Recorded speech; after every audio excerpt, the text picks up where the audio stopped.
The following news flash is brought to you by the Lone Star Lowdown, providing your daily bulletins for the commodities market. Today in history, news updates, and the inside scoop into the tides of the alternative.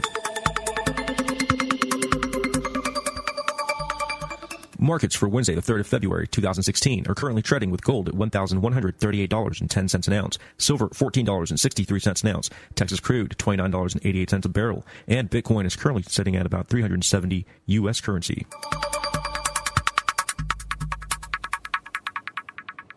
Today in history, the year 1966, the Luna 9 Russian spacecraft became the first unmanned probe to achieve a soft landing on the moon, or any other planetary body for that matter.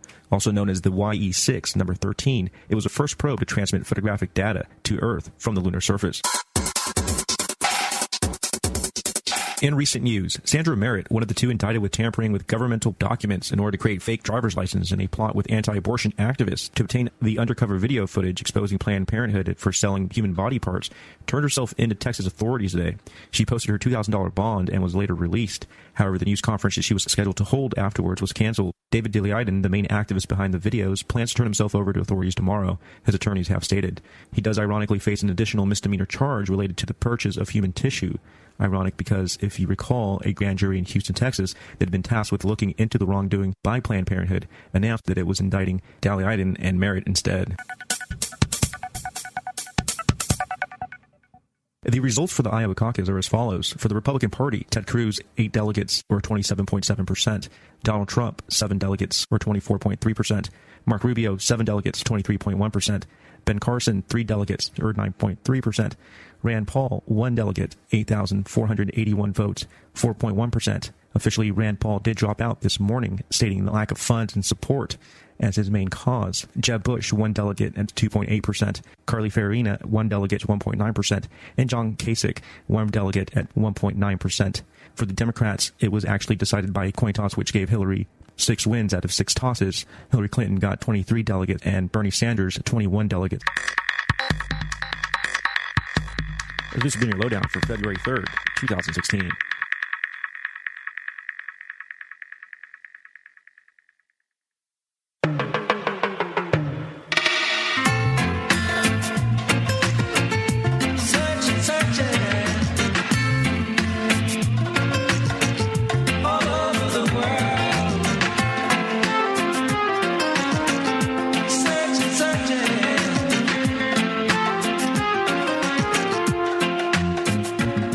All you schmohawks out there, you have joined us for the Voice of Reason radio show here on the Logos Radio Networks. I am Ben Farmer. Across from me, as always, is Mr. Nick Reed. Say hello, Nick.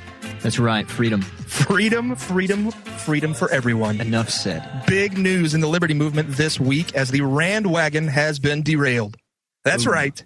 Rand Paul, who is the poster boy of let's work within the old parties to try to bring liberty about, has dropped out of the presidential race.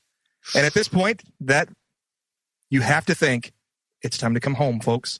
Come home to the party where libertarian thoughts are loved, libertarian thoughts are appreciated, and libertarian is the name of the party. That's right. I could go for a home-cooked bowl of freedom right now. Oh, I could always go for a little bit of freedom activity. But you know what? Don't just take my word for it.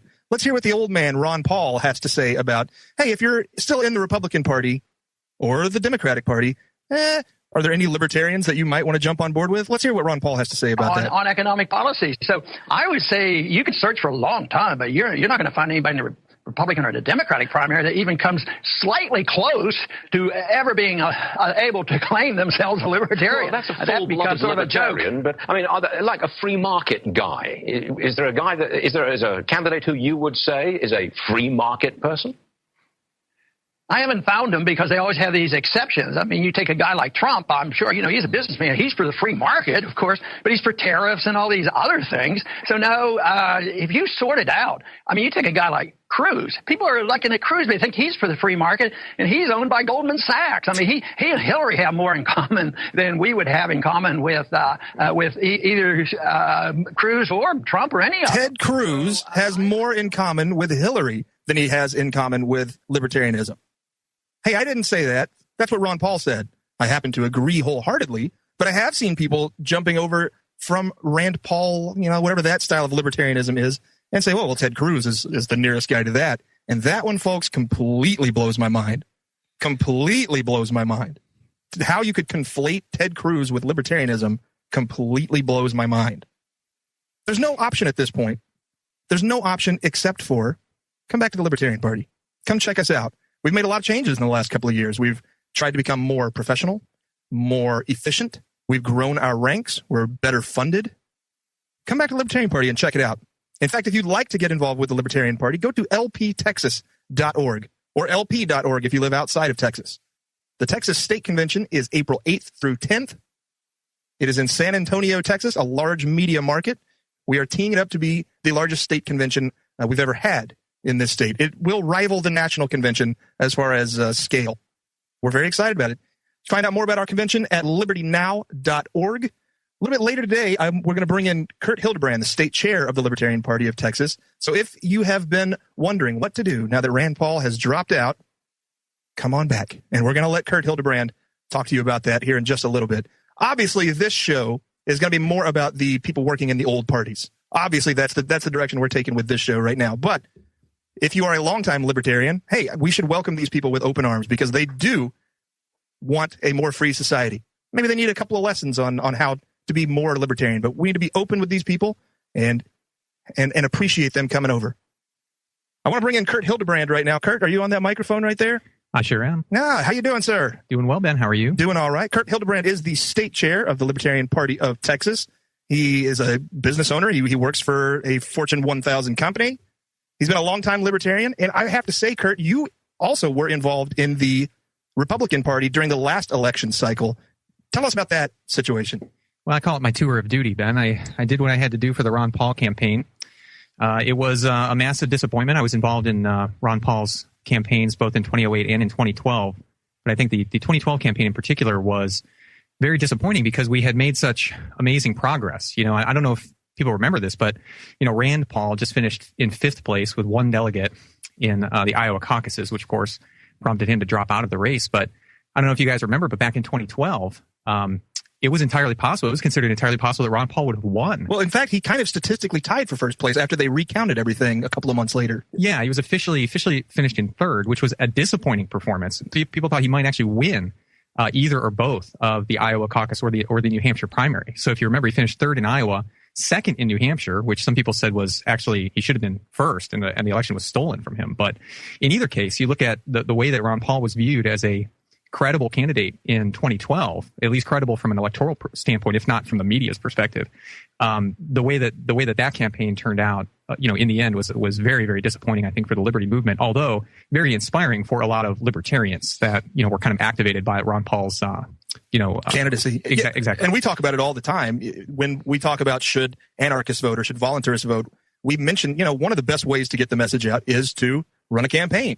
And most of us, certainly, I think everyone at this table and probably most of the people listening got involved with libertarianism through the campaign of Ron Paul. That's kind of where I first latched onto it. And I just wonder, is this kind of the last time libertarians are going to attempt to work within the old parties? What do you think? I certainly hope so, Ben. No, I mean, seriously, I feel like this tactic is played out. Ron Paul did an extremely great service to the cause of liberty with what he did by running for president as a Republican. He woke up thousands and thousands, hundreds of thousands, maybe millions of people by getting on that Republican Party debate stage and speaking pure libertarianism in that context, which in 2008 was shocking. In 2012 was threatening to the establishment. But, I think that this idea, the whole thought process behind, well, gosh, Ron Paul is done with politics. It's time for him to kind of retire, move on to his other projects and things of that nature. But we've got Rand, sitting senator, certainly a solid libertarian. What if we were able to run a presidential candidacy, a Paul candidacy, as a so-called electable candidate, a credible, so-called credible candidate? What would that look like? Well, I think we found out what it looks like. Ultimately, it alienates the libertarian base because you have to try to appeal to a Republican primary voter that isn't libertarian. Let's be perfectly honest about it. They're not libertarian.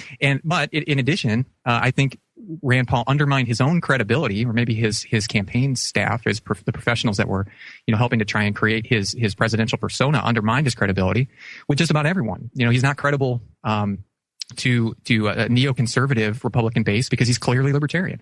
On the other hand, he wasn't really able to speak to or resonate with, the sort of more values-oriented, sort of religious type of conservative Republican base either. So, at the end of the day, what do we see? He basically had no support. He wasn't inspiring in the same way that his father was. So the way I look at it is, hey, I think we've exploited this tactic sufficiently. I think that all of the resources now that we would spend dedicated to working within one of the older broken parties, a Democrat or Republican party, are ultimately resources that we should bring back out, and we should work to create a new structure, to create something as an alternative to those parties. Because at the end of the day, what we saw in 2012 was, no matter how successful we can be within that system, they're just going to steal it from us at the end of the day anyway. We have to work outside that system. We're talking with Kurt Hildebrand. He's the state chair of the Libertarian Party of Texas.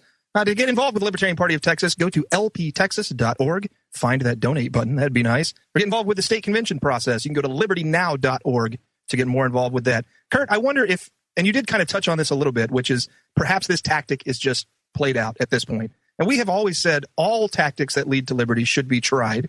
And that includes your agorists. That includes working within the party systems. But I think you're right. I think we have hit that time where we see clearly the old parties, the broken parties, they don't want us. They don't want us there. They don't want to change. And it's time to move on. Kurt, can I ask you, so what do you say to all those people who say that, the Republican Party and the Democratic Party are so big that if I were to vote Libertarian, that I would just be throwing my vote away because it's only going to be one of those two parties who's going to have a candidate enter the Oval Office, and that they really just have to pick the lesser of the two evils? It almost sounds like a too big to fail type of argument you're making here as well. But no, I take your point. On purpose. Yeah. I understand. Yeah. No, I take your point. It's the wasted vote. It's the wasted vote theory, or the wasted vote argument that you're making. Yeah, this is one of the biggest challenges, roadblocks, impediments to the growth of the Libertarian Party. I think in general, third parties overall, is this wasted vote mentality. And it's a difficult thing to answer because the psychology of it is so seductive, right? It just seems so reasonable to think that, well, gosh, because we operate in a winner take all political system, the way it is set up today, if I capture 49% of the vote, I end up with 0% of anything elected in office. And so, what is that? What is the value of that? It's a fallacy. It's a fallacy because the reality of it is that your vote counts. Your vote is your expression in the political process.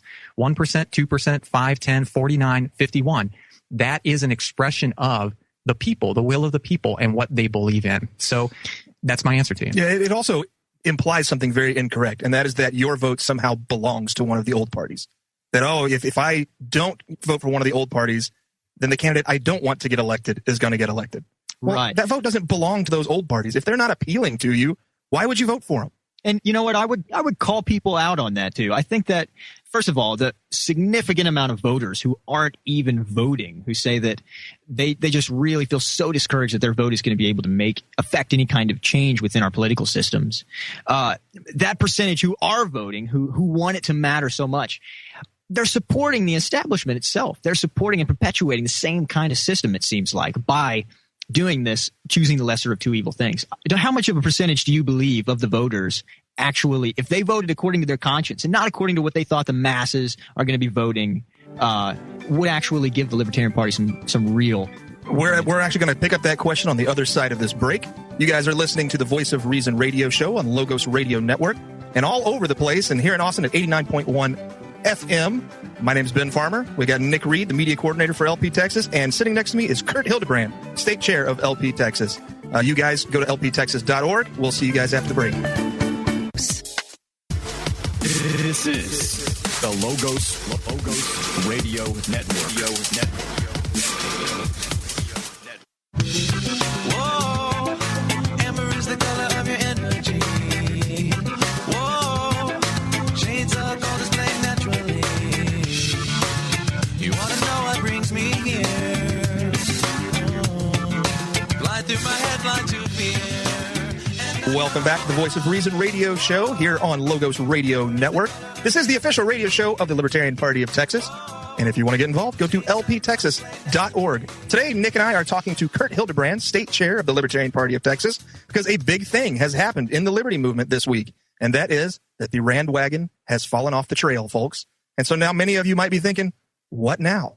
What do we do now? And what we say, and actually Kurt put out a really well-written press release this week saying, come home, folks. Come home to the Libertarian Party where everything that you believe is actually celebrated. You won't have to fight other people about things such simple things like audit the Fed. Hey, we say into the Fed over here. It's not at all radical over here. So Nick had a good question for Kurt right before we went to break. Nick, I was wondering, do you want to pick it up there? Yes. So my question was, the definition of insanity is doing the same thing over and over, expecting different results. How much strength would the Libertarian Party actually have if people didn't subscribe to this belief that if I don't just vote for the lesser of the two evils regarding the older party, that, how much strength do you think it would actually have? It's a great question. I really appreciate that. And, you talk about the lesser of two evils. And what I like to say whenever anybody brings up this point, well, you know what? We just have to go with the lesser of the two evils, I say, well, wait a second. If you vote for the lesser of two evils, doesn't that mean you just voted for evil? Mm-hmm. I don't get that. I don't get that mentality. And then anybody that says, well, those are the only choices that you have, I say, no, that's not correct. There's actually a non-evil option. There's the third party option of not evil, and that would be the Libertarian Party, the party of freedom, the party literally that is opposed to evil. So, that's my answer. But with regard to your question specifically about how much strength do you think we really have, I actually think that we have far more strength than what is represented at the polls. And I think that there's data. I'm not going to break it down for you all the way and tell you where all these sources come from or anything like that, but I'm just going to give you the high level overview of the data analysis that I have done shows to me that we have somewhere between 15 and 22%. This is my thought process on it based on the research that I've done. We think that the actual strength in terms of people that either strongly identify libertarian, about 15%, or that lean libertarian, significantly lean libertarian, up to about 22%, is really our actual strength that's out there. People that actually agree with the Libertarian Party platform. If you were to ask them on the individual issues, how do you feel about how do you feel about fiscal responsibility? How do you feel about marriage equality? How do you feel about all these different types of freedoms that are enumerated in our platform? They would agree with almost all of it. That's 15 to 22%. But yet our showings in the polls are really more like 3 to 5%. So my point to you is, I think that, number one, I think that there's a lot of people out there that significantly agree with the Libertarian Party platform that for some reason are staying home and are simply not voting. And if you look at voter turnout in our state, 28% voter turnout in the past 2014 election cycle, and in the 2015 midterm election. Well, not midterm, but the 2015 off-year election, we were 50th out of 50 in Texas in terms of voter turnout. That's a problem, but it's also an opportunity. I think that there are so many libertarians out there today that if they would rally and activate and actually just show up to the polls, we would change the face of politics in one election cycle. It would be that significant. We had Dr. Laura Presley on earlier today, and she gives us a great piece of advice too. Don't early vote. Either do a mail-in vote or vote on election day. Preferably vote on election day. It's much more difficult for them to fake election results when you're voting on election day. So, Kurt, there's always been this thought in the entire Liberty movement that we should work within the system to change the system. But I think what ends up happening is people have to water down the libertarian ideas so much that they're no longer appealing to anybody. I think that was Rand's strategy. Do you think perhaps his strategic people just took him the wrong direction? Yeah, I completely agree with that. I think that in this quest for so-called electability, we completely lost what it was about the Ron Paul movement that actually got people excited. It turns out that if you stand up and speak a very consistent message of pure libertarianism, a whole lot of people, and particularly a whole bunch of young people, get really, really excited and get really interested in that message. And that's exactly what Rand lost. I think that his political strategists or the professionals that he hired to try and take that Ron Paul movement and morph it into something that could actually potentially win the presidency, it's a self-defeating process. Working within the system is a self-defeating process. I found that firsthand from doing what I call my tour of duty, within the Republican Party, trying to become a delegate for Ron Paul in the 2012 cycle is self-defeating. You have to pretend to be something you're not. And as soon as I discovered that, as soon as I realized, just how uncomfortable I felt in my own skin, I'm not a Republican. I'm sorry. I'm a libertarian, and I want to go somewhere where I can just be open about liberty of all things. It's weird that would have to be a secret, like that. I'm for people being free, but you don't have to be secret. You don't have to pretend in the LP. I want to talk about that for a minute now, Kurt. Is if someone listening has been a Rand Paul libertarian Republican and they want to come over to the Libertarian Party. How do they do that? What do they need to do? Well, I want to say, before I answer that question, I just want to preface by saying I want to thank Rand Paul, first and foremost. I know we've been kind of critical about Rand and talking about how he may have softened or made more conservative his messaging. And we're critical of that. And of course, disappointed that he didn't do better. Obviously, we of course wanted him to be successful. But are disappointed that it didn't go that way. But I want to say thank you to Rand Paul because he really is a true champion of liberty. He really is. At the end of the day, having him in the Senate, doing filibusters against the NSA, or the filibuster against drones, I guess it was, but being just consistently an advocate in favor of libertarian principles and being elected and being in the system is a great thing for us to have. I also want to thank Rand for dropping out early. It was the correct move. Right. It was the right thing for him to do. Live to fight another day. It was clear he had nowhere to make a last stand. Not New Hampshire, not Super Tuesday. There was no way that he was going to go. And I think that not pursuing the strategy of his father and going all the way to the national convention the way that Ron Paul did in 2012 has given us a huge gift to the liberty movement in general, because it was always a big distraction. Ron Paul continuing to be in the race was a big distraction. It's like, gosh, should we be supporting Ron? Should we be going and just doing our own thing in the LP? What's the correct strategy to try and get actual change in our political process? So Rand dropping out, especially before the primaries, is ultimately, it's clear that he's a libertarian because he's given us this gift. And so there's no good reason really anymore for a libertarian in the state of Texas to be enticed to go and vote in a primary. And that's really, really important in our state because the political affiliation process, which is, controlled by state law, prohibits someone from participating in more than one political party during the course of an election cycle. So given that there's no reason now to go and vote for Rand Paul in the Republican primary, I think that all of the Republican libertarians, if you will, if you want to call them that, the folks that were trying to work through that process now really should come home to the Libertarian Party, should participate in our convention process, and should help us to shape the Libertarian Party platform, build our strength, and get behind our presidential candidate, which is going to be the Libertarian presidential candidate in 2016. Yeah, the only Liberty candidate that will be on the ballot in November, folks, is going to be an LP candidate. There's a couple of ways to get involved. Number one, go to lptexas.org. Look at the counties. Look and see what county you're in. See where your precinct convention is going to be. You got to go to the precinct convention. We don't hold primaries. We don't think it's appropriate to use tax money for our own inter-party business. So we use conventions, which we pay for ourselves. So go to your precinct convention. That'll be on a Tuesday in March. Do you remember what day that is? That's Tuesday, March 8th. It'll be Tuesday, March 8th. And then that following Saturday will be your county convention. That is where we elect people to go as delegates to our state convention, which is April 8th through 10th. It is in San Antonio, Texas, and that is going to be a lot of fun. I want to talk a little bit about the convention after this next break. But for now, we're talking to Kurt Hildebrand, state chair of the Libertarian Party of Texas. We're talking about Rand Paul dropping out of the presidential race, and actually what a big gift that is to the Libertarian Party. Because, folks, if you've been trying to work within the parties, it's time to come home. Time to come home to the actual Libertarian Party where people think just like you. We've made it a lot more professional over the last couple of years. We've made it a lot more enticing, a better structure, and we're ready to do some business in this election. You're listening to the Voice of Reason radio show here on Logos Radio Network. I'm Ben Farmer. Across from me is Nick Reed, and we're happy to be joined by our guest, Kurt Hildebrand, today. If you're listening in Austin, you're listening to 89.1 FM. Thanks for dialing in. We'll talk to you after the break.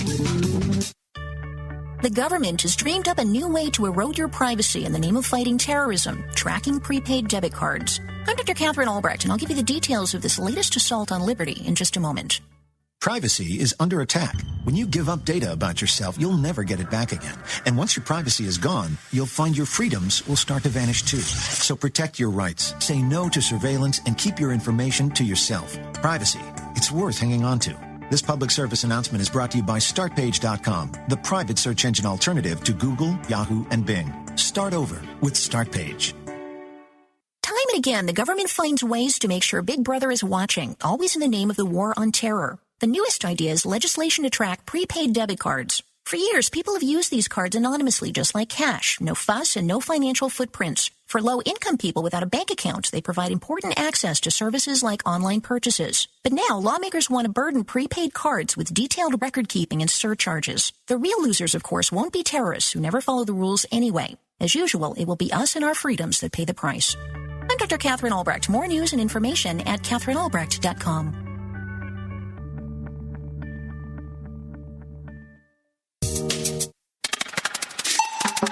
You're listening to the Logos Radio Network at logosradionetwork.com.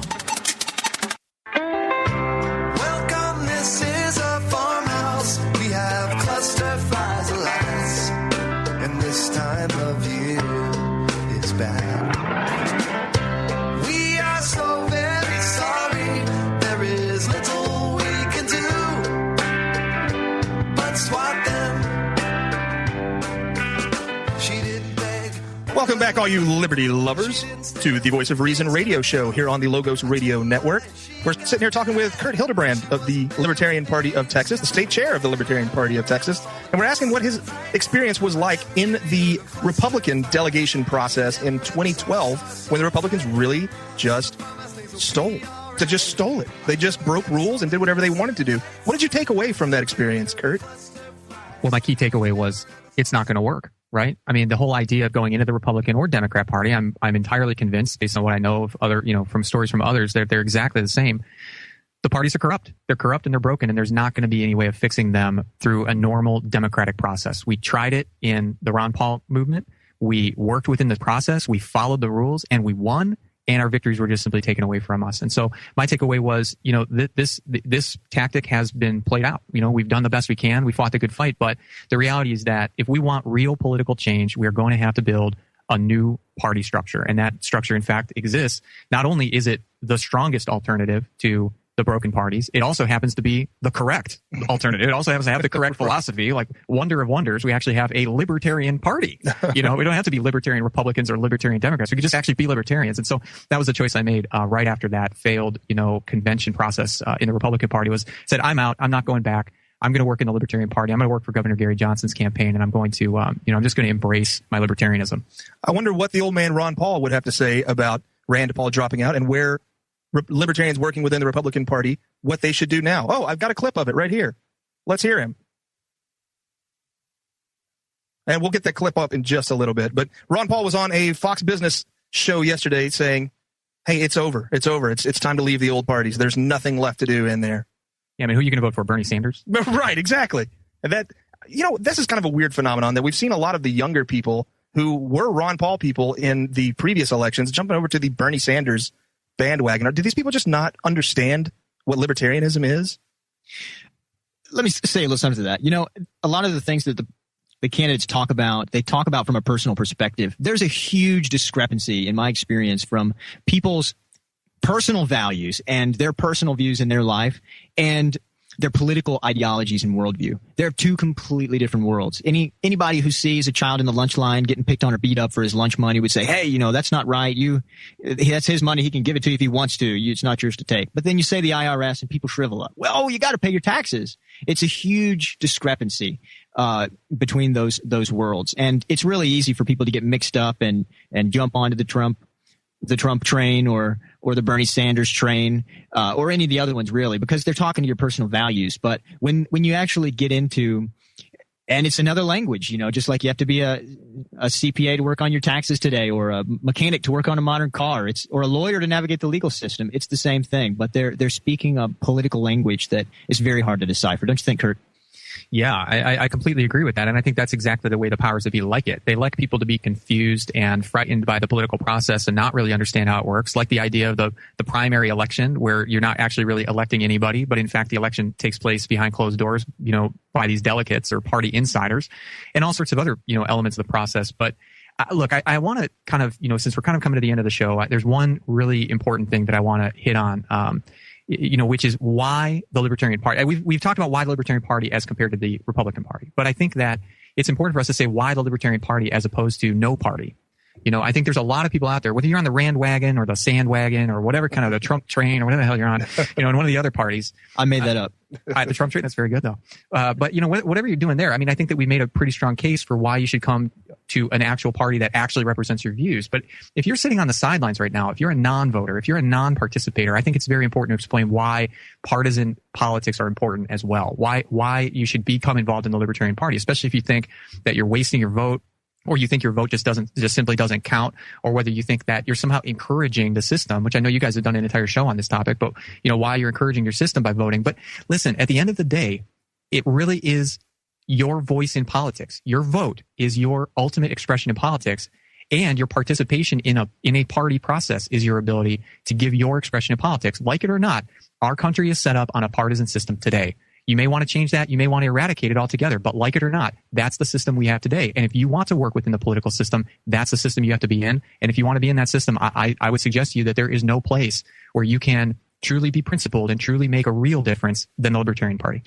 And it's not going away tomorrow, as much as idealists. I think the people who are non-voters, who are libertarian, are idealists, and they can see their ideals are more real than the reality that's here, which is we have a huge socio-political system in play, regardless of whether or not you want to be here.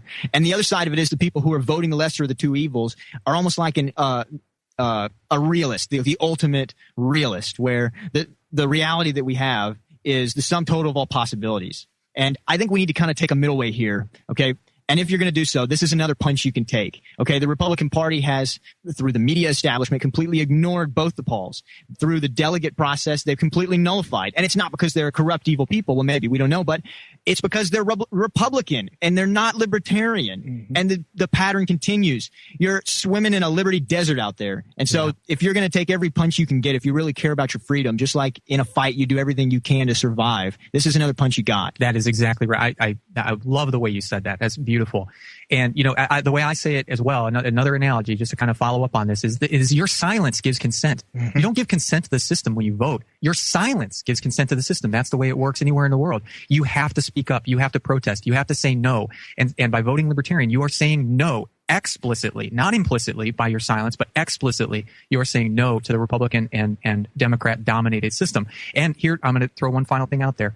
We only need to get to a tipping point. Mm-hmm. Okay. When we hit about 10%, that is when the system gets shocked. That's when they stand up and take notice. That's when we start spoiling their elections. Be a spoiler. Do that.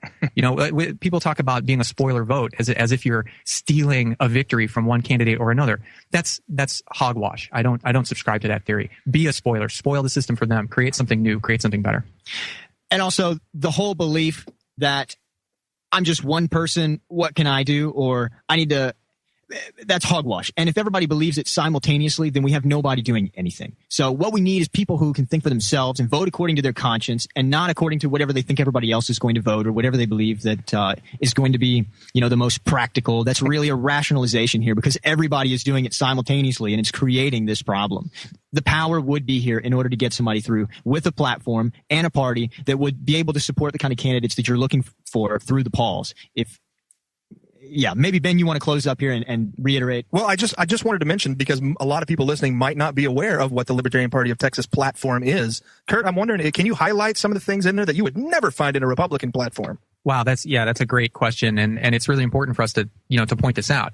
I mean, the Libertarian Party ultimately is the best of both worlds between, you know, the good things about a Democratic platform and the good things about a Republican platform without any of the nonsense. And so what the Libertarian Party stands for is peaceful foreign policy. We don't believe in intervening around the world and bombing people and invading people and ultimately creating this kind of hatred of America through our military adventurism that this adventurism is supposed to prevent, but really doesn't.